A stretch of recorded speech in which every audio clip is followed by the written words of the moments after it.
हिवाळ्यातील पहाटेची बोचरी थंडी आणि दुग्ध व्यवसायाची उबदार यशोगाथा आज सुरुवात होणार होती. हिवाळ्याच्या पहाटेतील एका छोट्या शेतकऱ्याची प्रेरणादायी कहाणी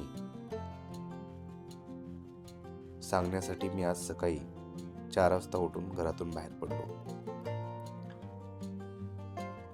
रम्य अशी नैरम्य दर्शन देणारी सकाळ, त्याचबरोबर सार्वजनिक बांधकाम विभागाचा आनंदी रहा असा संदेश देणारा सूचना फलक, रस्त्याने जात असताना नेहमीप्रमाणे मला लागणारे महादेवाचे मंदिर, चतुर्थी असल्यामुळे त्याचेही दर्शन सकाळी सकाळी झाले. त्यामुळे दिवसाची सुरुवात महादेवाच्या दर्शनाने प्रसन्न अशी झाली.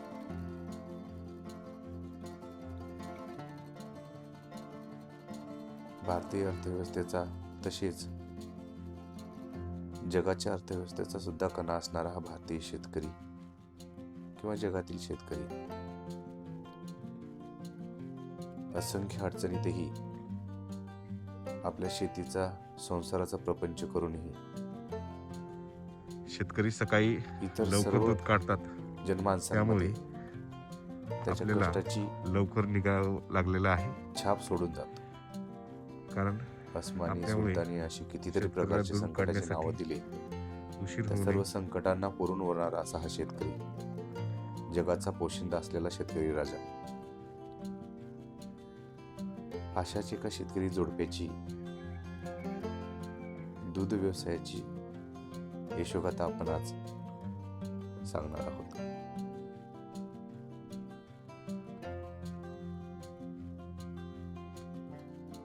त्यांच्या शेतावर पोहोचण्यास मला 6:30 वाजले. सकाळची लगबग त्यांची सुरुवात होती. शेण काढण्यापासून, झाडून साफसूफ करण्यापासून त्यांची कामाला सुरुवात झाली होती. पहाटेच्या सकाळच्या शांततेतही शेतकऱ्याचा दिवस सुरू होतो. या आहेत वनश्रीताई बेंबडे, जे आपले पती मदन बेंबडे यांना खंबीर साथ देतात त्यांच्या शेतीमध्ये आणि दूध व्यवसायामध्ये. प्रत्येकाने आपापली कामे वाटून घेतलेली असतात. वनश्रीताई शेण, दूध याबरोबरच घरातल्या कामाबरोबरच ट्रॅक्टर सुद्धा चालवतात. नांगरट, पेरणी इत्यादी कामे सुद्धा त्या स्वतः करतात. झाशीच्या राणीला शोभेल अशी साथ त्या आपल्या पतीला दररोजच्या प्रपंचात देत असतात. तिकडे शेण काढण्याचे, गोठा साफ करण्याचे काम चालू असताना पतिदेव इकडे दुधाच्या जनावरांच्या खुराकाची तयारी करत आहे.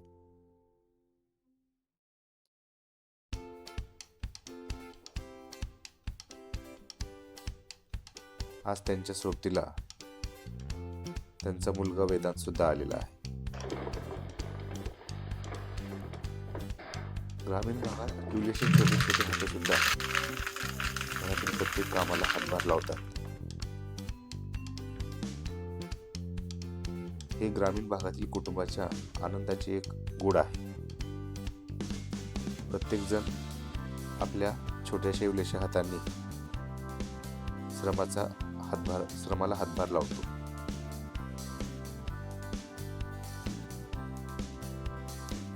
बार्ली, सुग्रास, कॅल्शियम, सरकी पेंड इत्यादी प्रकारचे मिश्रण करून प्रत्येक म्हशीचा व गाईचा ते खुराक तयार करत आहे. मोठ्या टाक्यांमध्ये त्यांनी हा खुराक तयार सुद्धा करून ठेवलेला आहे.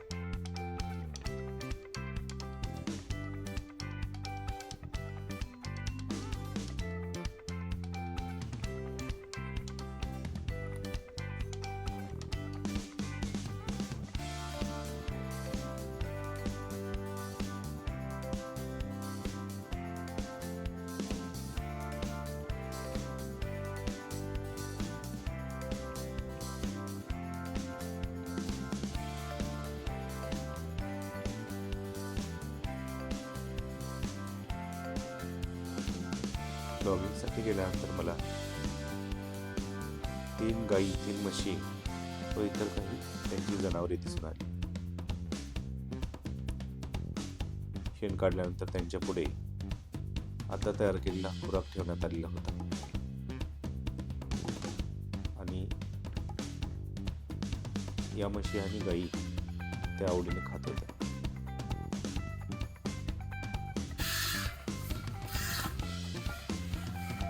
इकडे वेदांतने दूध काढण्यास सुरुवात केली. त्याच्यासोबत त्याचे वडील सुद्धा कामाला लागली.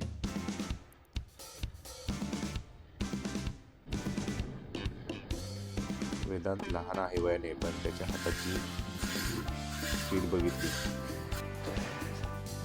तर सराईत दूध काढणाऱ्याला सुद्धा लाजवेल असेल.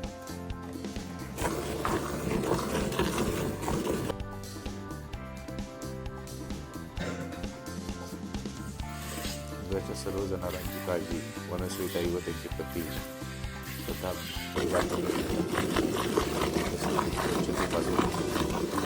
खुराकाकडे बारकाईने लक्ष देतात.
शूट करत असताना एक गाय अचानक पाणी पिऊन माझ्या समोर येऊन थांबली.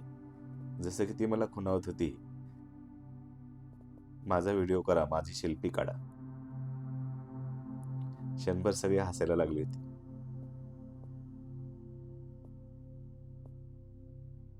रमेश सकाळी त्या गोमातेच्या कृतीने सगळ्यांच्या चेहऱ्यावर हसू आले होते. केळीचे एक झाड तिथे होते. त्याची इमेज कॅप्चर करण्याचा मोह आवरला नाही.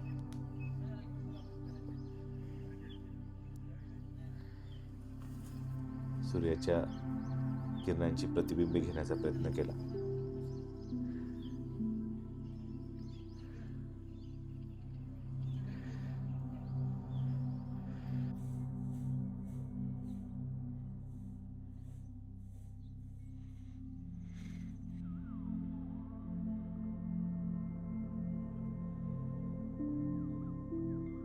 सकाळचा खुराक खाऊन, पाणी पिऊन अतिशय शांतपणे ही मुकी प्राणी विसावलेली होती. त्याचा एक बछडा माझ्याकडे पाहत होता.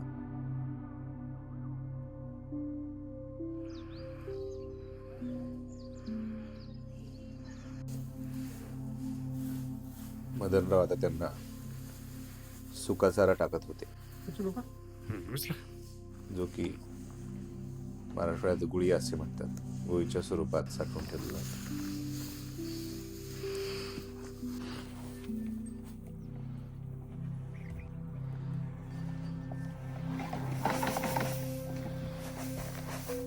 आता हा सुका चारा खाऊन सायंकाळी 5 वाजेपर्यंत त्यांचा विश्रांतीचा क्षण होता.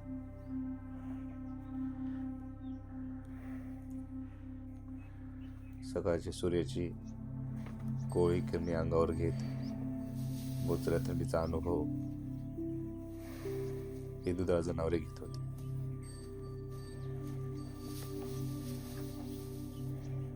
गोठा म्हणण्यापेक्षा बाहेरच्या नैसर्गिक सावलीमध्ये ती दिवसभर राहणार होती.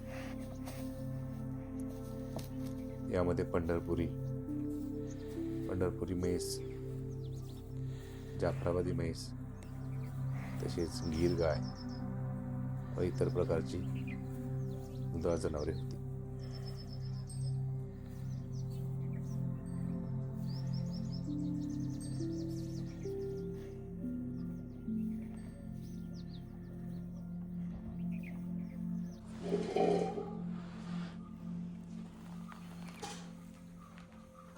त्यांच्या खुराकाची टंचाई होऊ नये म्हणून त्यांनी मोठ्या प्रमाणात खुराक जमा करून ठेवलेला होता.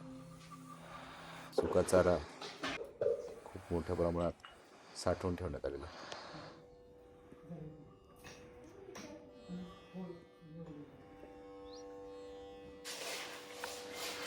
आता यानंतर वनश्रीताई आणि त्यांचे पती लागले गोठा साफ करण्यासाठी. स्वच्छ पाण्याने धुवून हा गोठा स्वच्छ करण्यात येत आहे. या ब्लॉगच्या शेवटी आपण त्यांचे मनोगत घेतलेले आहे. त्यामध्ये ते सुद्धा बोलताना स्वच्छतेवर भर देतो. अगदी मन लावून हा गोठा ते साफ करत होते.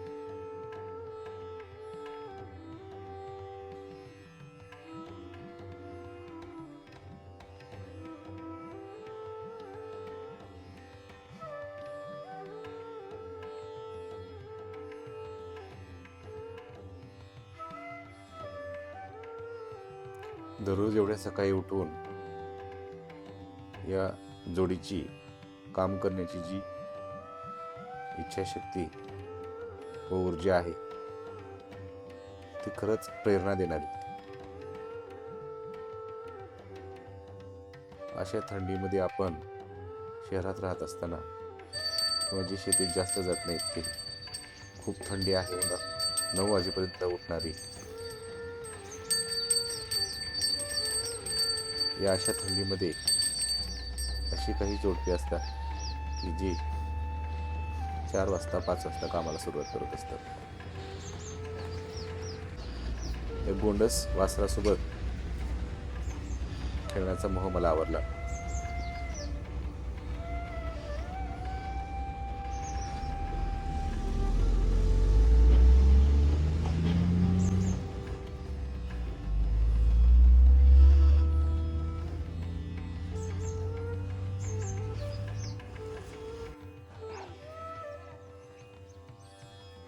आता आपण वाट पाहतोय या जोडींच्या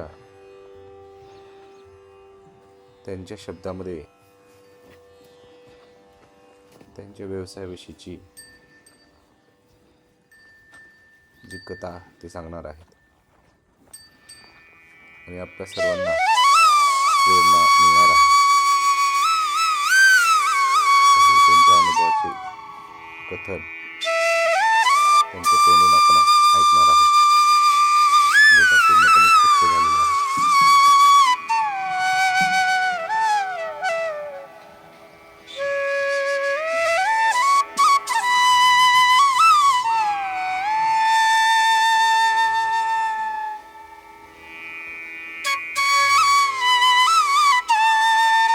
मी इकडे व्हिडिओचा शूट घेत असताना मदनराव आपल्या धर्मपत्नीला हळूच म्हणत होते की आपला व्हिडिओ शूट करणार आहे, थोडंसं तयार होतो. पत्नीबद्दल नमस्कार शेतकरी मित्रांनो, त्यांच्या बोलण्यात मी माधव गोणे, सहाय्यक कृषी अधिकारी. आपल्यासाठी लेंडेगाव तालुका अहमदपूर येथील श्री मदन बेमडे व सौ वनश्री बेमडे यांच्या शेतीच्या सोबतच जोड व्यवसाय म्हणून दुग्ध व्यवसाय कशा पद्धतीने करायचा, फारशी मोठी हायटेक डेअरी न करता अत्यल्प साधनामध्ये उपलब्ध असलेल्या सामुग्रीच्या माध्यमातून कशा पद्धतीने शेतीसोबतच दुग्ध व्यवसाय कसा करायचा व यशस्वीपणे कसा चालवायचा, खंबीरपणे महिलांनी आपल्या पतीला शेती क्षेत्रात व दुग्ध व्यवसायात कशा पद्धतीने साथ द्यायची, याविषयीची यशोगाथा आपण थोडक्यात माहिती घेणार आहोत. नमस्कार, मी मदन पुंडलिकराव बेंबडे, राहणार लेंडेगाव. नमस्कार, मी वनश्री मदन बेमडे, राहणार लेंडेगाव. लेंडेगाव येथील तालुका अहमदपूर येथील हे शेतकरी जोडपं आहे. माझ्याकडे जी 4 गाव आहेत त्या कार्यक्षेत्रात हे शेतकरी जोडपं आहे आणि मी माझ्या कार्यक्षेत्रात फिरत असताना त्यांची दोघांची येता जाता मेहनत बघून मला असं वाटलं की त्यांनी जो शेतीसोबत दुग्ध व्यवसाय करतात त्याची यशोगाथा त्यांनी उपलब्ध साधन सामग्रीतून आहे त्या परिस्थितीत कशा पद्धतीने दुग्ध व्यवसाय शेती कशी करायची, आपला उत्पन्नाचा दुसरा स्रोत पारंपरिक पिकासोबतच व्यवसायद्वारे कसा वाढवायचा, एक उदाहरण इतर शेतकऱ्यांसाठी तालुक्यातील व महाराष्ट्रातील इतर शेतकऱ्यांसाठी प्रेरणादायक होईल यासाठी हा आपला एक प्रयत्न आहे. तर मदनजी व वनश्रीताई, या व्यवसायाची सुरुवात कशी केली, आपल्या डोक्यात कल्पना कशी सुचली, आपल्याला शेती वगैरे किती आहे? मला 8 एकर शेती आहे.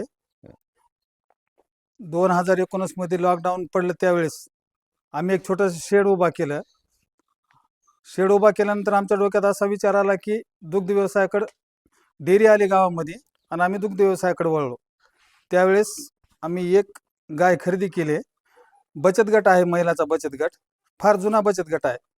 बचत गटाचं लोन भेटलं. लोन भेटल्यामुळं मग त्या लोनवर किती लोन भेटलं ते आपल्याला बचत गटात? 30,000 रुपये भेटले होते एका महिलेला. बर. 10 महिले आहोत आम्ही. 10 महिलेतून 3 लाख रुपये लोन भेटलं. बर. 3 लाखातून एक एकीला 30,000 आलं. मग ते आम्ही 36,000ची गाय घेतली आणि त्या गायीपासून दूध व्यवसाय 30,000 लोनचे आणि 6,000 रुपये स्वतः जवळचे टाकून टाकून तुम्ही 36,000ची पहिली गाय घेतली या व्यवसायामध्ये. व्यवसायामध्ये पहिली गाय घेतली. बर. मग त्या गायीच्या आणि एका म्हशीच्या दुधाच्या पैशावर पैसे जमा करून आणखी दुसरी एक गाय उभा केली. बर. मग त्या 2 गायीचं आणि 2 म्हशीचं दूध घालून त्याच्यापासून हळूहळू सगळा दूध व्यवसाय चालू केला. आता सर्वसाधारण किती वर्ष झाली आपल्याला या दुग्ध व्यवसायामध्ये? सर, आम्ही 2019 ते 2025 आता 26 चालू आहे. बर. 2025 आमचं टार्गेट सुरुवातीला 5 लिटर पासून सुरुवात केली आम्ही दुधाची. बर. ते आता आज आमच्याकडे 90 लिटर दूध चालू आहे 2 टायमाचं मिळून. आपण ह्या आपल्याकडे उपलब्ध असलेल्या गाई म्हशींची माहिती घेऊ. सर्वप्रथम आपण हा जो तुम्ही जे थांबलेले आहात त्या गोठ्याबद्दल थोडीशी माहिती द्या. कसा तयार केलाय, किती बाईचा कितीचा गोठा आहे? 33 बाय 33चं नियोजन केलं गोट्याचं. हे जी गोटा दिसते ना तुम्हाला, हो, हो. तेवढा 33 बाय 33चा गोटा आहे. ह्याच्यामध्ये किती जनावर बसतात सध्या? सध्या आता त्याच्यामध्ये 12 मोठे जनावर, बर. कुट्टीसाठी जागा हा. आणि 6 लहान वासरं. आपलं नियोजन होतं 12 जनावर ठेवायचं, पण 6 जनावर दुभते ठेवायचे होते आपल्याला. बर. माझं एक टार्गेट होतं की 100 लिटर दुधाची कंटिन्युटी ठेवायची. बर. जास्त वाढू द्यायचं नाही आणि कमी होऊ द्यायचं नाही. त्याच्यामुळे आम्ही 12 जनावरांचं नियोजन केलं. अशी संकल्पना केली की आपल्याला कमीत कमी 12 जनावर ठेवायचे. बर. 12 पैकी 6 जनावर दुभते आणि 6 जनावर खाली, म्हणजे भाकड लागलेली जनावर, की जेणेकरून वर्षामध्ये दुधाची कंटिन्युटी चालू राहिली पाहिजे. आता सर, आमचा जर विचार केला तर 3 वर्षात आमचं रेग्युलर दूध चालू आहे, म्हणजे 90ला 90 लिटर दूध चालू आहे. बरं. दिवसाला पर डे 90 लिटर चालू आहे, 45 लिटर एका वेळेस. मग पाण्याची व्यवस्था वगैरे कशी आहे तुम्हाला शेतामध्ये? सर विहीर आहे पाण्यासाठी, हा. सोलार बसवलेला आहे विहिरीवर. बरं. पाणी जेमतेमच आहे आमच्याकडे, हा. पण जनावरांसाठी पुरेसं पाणी आहे आम्हाला. पुरेसा आहे पाणी. हा गोठा जो आहे जनावरांचा, तुम्ही दुग्ध व्यवसाय दोघं पती पत्नी मिळून हो. करतात. आता तुमच्याकडे किती जनावर आहेत टोटल? म्हशी किती आहेत, गाई किती आहेत म्हशी आणि चार दुधावर आहेत. किती आहेत? आमच्याकडे म्हशी 4 आहेत, बरं. गाय 3 आहेत. बरं, म्हशी कोणत्या आहेत? म्हशी एक आहे पंढरपूर, हं. एक आहे जाफर मधून, आणि 2 आपल्या साध्या आहेत. बरं. आणि गाई 2 एचएफ आहेत, एक गिरलांड आहे. बरं, होलसेल फ्रीजन आहे HFP हं. आणि गिर असले. हं.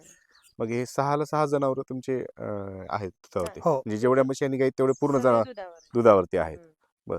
जे आमची जाफर म्हैस आहे पहिल्या सुरुवातीची, हं. तिला 18 लिटर दूध आहे. हा. पंढरपुरी म्हशीला 10 लिटर दूध आहे. हं. 2 टायमामध्ये सांगतो हा. बरं. आणि जे गावरान आहेत त्यांना पण 10 लिटर दूध आहे. हं. याचे पण जे आमच्याकडे गिरलँडो गाय आहे, हं. 30+ आहेत, म्हणजे 15+ आहेत टायमाला. बरं. एका म्हणजे वेळेस हं. ते 15 लिटर दूध देतात गाय. आणि याचे पण 30 लिटर आहे गाय दूध. म्हशी किती महिन्यापर्यंत तुमचं? सर म्हशीचं भाकड काळ थोडासा जास्त आहे बरं. आणि गाईचा भाकड काळ कमी आहे. तसं तो- तर आम्ही 9 महिन्यापर्यंत दूध काढतो म्हशीचं. तो तुम्ही गाईच्या दुधातून भरून काढता भाकड का? हो. गाई जवळपास कधीपर्यंत दूध हा, देतात तुमच्या? 8 महिन्यापर्यंत दूध 8 देतात. महिन्यापर्यंत देतात, म्हणजे पुढचे जे 2-3 महिने आहेत ते तुम्ही 1 महिना असतं. 1 एक महिना महिना सोडण्यात येते सर. गाईच्या दुधावरती, हो. म्हणजे Gap तुमचं देतात. दूध तुटत नाही, नाही, जे तुटत आहे ते नाही. कंटिन्यू राहतं. म्हशीला 4 महिने गॅप देतात. बरं. आणि गाईला 1 महिना gap. आता म्हशी आणि गाई मिळून तुमच्याकडे सकाळचं दूध किती येतं आणि संध्याकाळचे सकाळचं दूध सर 45 लिटर, संध्याकाळचं 45 लिटर. म्हणजे 90 लिटर दूध येतं. कंटिन्युटी आहे, म्हणजे काय एका टायमाला कमी किंवा एका टायमाला जास्त असं नाही. सरासरी भाव काय लागतो तुम्हाला? सरासरी भाव 6.0 फॅट हं. आणि 9.1 एसएनएफ लागतो. बरं. 50 रुपये भाव लागतो दुधाला. 50 रुपये. हो. 90 लिटर येतं सकाळ संध्याकाळचं मिळून दूध हं. हो. जवळपास, म्हणजे 4,500 हो. रुपये दररोजचे तुमचे दुधाचे होतात. दुधाचे होतात. आणि त्यामध्ये चारा वगैरे कसं हा, देतात? चाऱ्याचं हिरवा चारा नियोजन आणि ओल्या खुराकाचं चाऱ्याचं नियोजन. नियोजन कसं आहे तुमचं? खुराकामध्ये सर बार्ली, हं. सरकी पेंड, हं. आणि सर्वात महत्वाचं म्हणजे कॅल्शियम. हं. जे आम्ही जनावर जे आमचे एवढे व्यवस्थित आहेत ना, हा. आणि दुधावर जे जनावर आहेत ते कॅल्शियममुळे आहेत. बरं. किती किलो देतात? आता आम्ही सरासरी एका म्हशीला आणि एका गाईला बार्ली 3 किलो, हं. सुग्रास 1 किलो, हं. डेअरीचा सुग्रास मिळतो, गुळी पेंड म्हणतो आपण त्याला, हो. तो सुग्रास 1 किलो हा. आणि कॅल्शियम 100 ग्राम हं. प्रत्येक जनावराला. हं. असं मिळून आम्ही एका टायमाला 4 किलो खुराक देतो जनावराला. बरं. आणि ओला चारा देतात कसं काही? ओला चारा संध्याकाळी असतो. ओला ओला चारा. चारा साधारणतः 20 किलो आहे ओला चारा एका टायमाला संध्याकाळी. ओल्या चारामध्ये काय वापरतात? ओल्या चारामध्ये मका, जुंधळा, हं. घास, गवत हे वापरतो. आणि मग सकाळी जो खुराक देतात, खुराकासोबत हा सुका चारा किती टाकतात तुम्ही? आणि खुराका सकाळी शेडमधून जनावर बाहेर काढले ना दूध काढून, हा. सुका चारा 5 किलो, हं. खुराक देऊन पाणी पितात आणि सुका चारा 5 किलो देतो आम्ही टायमाला. बर. त्याच्यानंतर पुन्हा जनावराला रेस्ट असते पूर्ण, म्हणजे विश्रांती दिवसभर? असते जनावर दिवसभर. नंतर 5 वाजता हं. आत घेतो पाणी आणखी. कसं देतात तुम्ही? किती नाही, वेळ पाणी देतात? सकाळी सकाळी. आणि संध्याकाळी 2 टाइम. सकाळी दूध वगैरे हा, काढले दूध काढले, पाणी द्यायचं. पाणी पिऊनच बाहेर येतात. बर. जनावराला ती सवय झाली म्हणा. हो. पाणी पिऊन आपल्या जागेवर येऊन ते सुक्या चाऱ्याला लागतात जनावर. बरं. ओला चारा तुमचा सर्व काही स्वतःच्या शेतातला आहे का बाहेरून हे करतात? नाही सर, मला 8 एकर जमीन आहे. बर. त्याच्यापैकी 6 एकर मी चाराच केलेला आहे हं. जनावरांसाठी. 6 एकर ज्वारी काय म्हणजे कोणतं? जुंधळा पेरलेला आहे. जुंधळा जुंधळा ज्वारी पूर्णपणे. म्हणतो ना. हा. अर्धा एकर घास गवत आहे हा. आणि मका आहे. बर. त्याच्यामुळे काय अडचण येत नाही. आणि सुका चारा सुका चारा पण विकत घेतो. विकत घेतात. हा, विकत घेतो. सर्वात महत्वाचं कॅल्शियम आहे जनावरांमध्ये. हा. कॅल्शियम जर आहार व्यवस्थित चांगला ठेवलं, देत असल्यामुळे. आहार चांगला असेल तर जनावराला काहीच अडचण येत नाही. बर. आता सर हे तिन्ही गाय आहेत आणि मला आठवत नाही हं. लंपी असे बरेच आजार होऊन गेले, पण हं. आमच्या जनावराला लंपी सारखा आजार स्वच्छता नाही किती किंवा काही महत्वाची ताप आहे नाही. ह्याच्यामध्ये तुमची? आता जनावरांची. हा. शेड धुलं पाहिजे. बर. रोज शेड धुवून 15 दिवसाला जनावर धुतले पाहिजे. बरं. 15 दिवसाला जनावर धुतले हं. पाहिजे, स्वच्छता पाळली तर हे लंपी सर्व वगैरे इतर आजार रोगराईचं नियंत्रणात येईल रोगराई. येणार नाही. जनावरांच्या कासांना त्रास होणार नाही, मस्टेज होणार नाही, काही हा, हा. शेडमध्ये सर बेड केल्यानंतर हं. जे बेडवर म्हणजे टणक राहतं ते त्याच्यासाठी आम्ही हा. माळेगाव यात्रेतून मॅट आणले. बर. 18,000 रुपयाची मॅट आहे. ते बर. माप काढूनच मॅट आणली. मॅटमुळे एक होतं की मस्टायटिस जे आजार आहे तो होत नाही त्यांच्या खुरांना आणि पण त्रास जनावरांना होणार त्रास होत नाही. खुरांना त्रास हा होणार खुरांना नाही, त्रास होत नाही. गायीच्या सडांना खाली. सर्वात महत्वाचं मस्टायटिस हा रोग भयंकर रोग आहे जनावरांमध्ये. हे मॅटमुळं गायींना व म्हशींना मस्टायटिस हा आजार आहे, हं. तो आजार होत नाही. बर. म्हणजे गाय मॅटमुळं जास्त त्याचा दुधाळ फरक असल्यामुळं हं. गाय जास्त दुधाळ असल्यामुळं काशीमुळे त्यांना जास्त निबर रानावर बांधता येत नाही आपल्याला. हं. आणि सर्वात महत्वाचं तेच आहे दूध व्यवसायामध्ये. हं. गायी आणि म्हशीचं व्यवस्थापन म्हणजे जागा म्हणा, त्यांचं बसण्याचं ठिकाण. बरं. महिन्याचं टर्नओव्हर सांगायचं झालं हं. तर आमचं 1,10,000 टर्नओव्हर आहे महिन्याचा. महिन्याचं दूध पूर्ण टोटल दूध विक्री. बर. त्यापैकी 30,000 रुपये आम्हाला खुराकासाठी लागतात. हं. 70,000 रुपये आम्हाला निव्वळ नफा राहतो. हं. प्लस त्याच्यामध्ये 30,000मध्ये हं. शेण शिल्लक राहते. शेणशिल्लक. जनावरात शेण म्हणजे शिल्लक मूळ राहते. 1,00,000 रुपये सर्व खर्च जाऊन हो 1,00,000 रुपये राहतात त्यामध्ये. 80 ते 90,000 रुपये शिल्लक राहतात सर महिन्याला. बरोबर. शेणाचे आपण जर धरले तर चारा घरचा असल्यामुळं काही चाऱ्यावर खर्च होत नाही आमचा. हो. चारा वगैरे घरचा असल्यामुळे. घरचा असल्यामुळं चाऱ्यावर काही खर्च होत नाही. तुम्हाला या दुग्ध व्यवसायामध्ये पत्नी कशी साथ मिळते? खूप सर तिच्यामुळेच आहे ना सगळे. त्यांनी गटातून हा त्याने गटातून सुरुवातच तिच्यापासून झाली. बर. एका गायीपासून सुरुवात होऊन आज घरची जबाबदारी शेती करत करत हा व्यवसायात कशी साथ देतात तुम्ही? शेतामध्ये करत करत हे दूध व्यवसाय करत असल्यामुळं म्हणजे आर्थिक अडचणी येत नाहीत. लेकरं शिकायला असल्यामुळं काही पैशाची अडचण येत नाही. दुधाचे पैसे येतात. म्हणजे कुठल्याच गोष्टीला अडचण येत नाही. दुग्ध व्यवसायामुळे तुमच्या पूर्ण शेतीचा लागणारा खर्च असेल, घरचा असेल, काहीच याला अडचण येत नाही. खर्च येत नाही. आर्थिक आणि मदत. शेतामध्ये उत्पन्न बी वाढलं शेणखत पडल्यामुळं. हम्म. मग शेतामध्ये शेणखत टाकत टाकत पुन्हा असं आम्ही विकलं गेल्या वर्षी 5,000 रुपयाला एक ट्रॅक्टर विकून टाकलं गेल्या वर्षी. हम्म. दुग्ध व्यवसाय एक असा व्यवसाय आहे पूर्ण चौबाजूनं शेतकऱ्याला म्हणजे प्लस पॉईंट देणारा व्यवसाय आहे. दूध व्यवसाय शेतकऱ्याला प्लस पॉईंट देणार आहे. एका जनावरापासून कमीत कमी वर्षाकाठी 50,000 ते 60,000 रुपये निव्वळ नफा राहतो त्यांचा खर्च जाऊन. म्हैस असू द्या, गाय असू द्या. प्लस आणखीन त्याच्यामध्ये प्लस पॉईंट धरला तर वासर आहेत त्यांचे. बर. आता माझ्याकडे 11 महिन्याच्या कारोडी गाभा गेल्यात 11 महिन्यातच. ते प्लस पॉईंट आहे आपल्याला. आणखीन एक आता एका कारोडीची किंमत म्हणलं तरी साधारणतः 1,00,000 रुपये आहे. 2.5 वर्षात ती 1,00,000 रुपये तयार व्हायली. म्हणजे हा पुढचा बोनस किती राहतो तुमचा? म्हणजे गाईचे आणि ह्याचे वासर असतील तर दोन्ही सरासरी 2.5 वर्षामध्ये 1,00,000 रुपये तयार होतात. तर वर्षाला 30,000 ते 35,000 रुपये मिळतातच ना हे वासरा. वेगळे मिळतात. ते वेगळे म्हणजे मिळतात. सरासरी वर्षभराचा टर्नओव्हर किती आहे तुमचा? हे सगळाच त्याच्यामध्ये दुधाचे पैसे असतील, शेणाचे सर माझा असतील, 18,00,000 रुपयाचा टर्नओव्हर आहे वार्षिक 18 लाख रुपये वर्षाकाठी. टर्नओव्हर आहे सर्व हो. काही. नेट प्रॉफिट आहे. नाही हा. पूर्ण टोटल रक्कम. हा, त्याच्यापैकी सर 10,00,000 रुपये सरासरी शिल्लक राहतात मला. 10,00,000 रुपये 10,00,000 वार्षिक रुपये सरासरी वर्षाकाठी शिल्लक शिल्लक राहतात राहतात. तुम्हाला. म्हणजे 8-8.5 लाख रुपये तुमचे हो. खर्चामध्ये जातात. तर शेतकरी मित्रांनो, आपण पाहिलं की फार मोठ्या प्रमाणात पसारा न करताही अगदी छोट्याशा जागेत 3 गायी 3 म्हशींच्याद्वारे आपल्या शेतीतील उपलब्ध चारा देऊन व इथे उपलब्ध साधन सामग्रीचा वापर करून दुग्ध व्यवसाय कशा पद्धतीने करायचा, फारसा खर्च न करताही आहे त्या परिस्थितीमध्ये उत्पन्नाचा स्रोत कसा वाढवून तिला जोडधंद्याची जोड कशी द्यायची व आपला उदरनिर्वाह सारून एका लघु उद्योगासारखं वार्षिक 10,00,000 रुपये नफा कसा कमवायचा हे लेंडेगाव येथील श्री मदन बेमडे व वनश्री बेमडे यांनी आपल्याला त्यांच्या शब्दामध्ये सांगितलेलं आहे. याची प्रेरणा इतर सर्व शेतकरी घेतील अशी आशा बाळगूया आणि आपण इथे थांबूया. नमस्ते.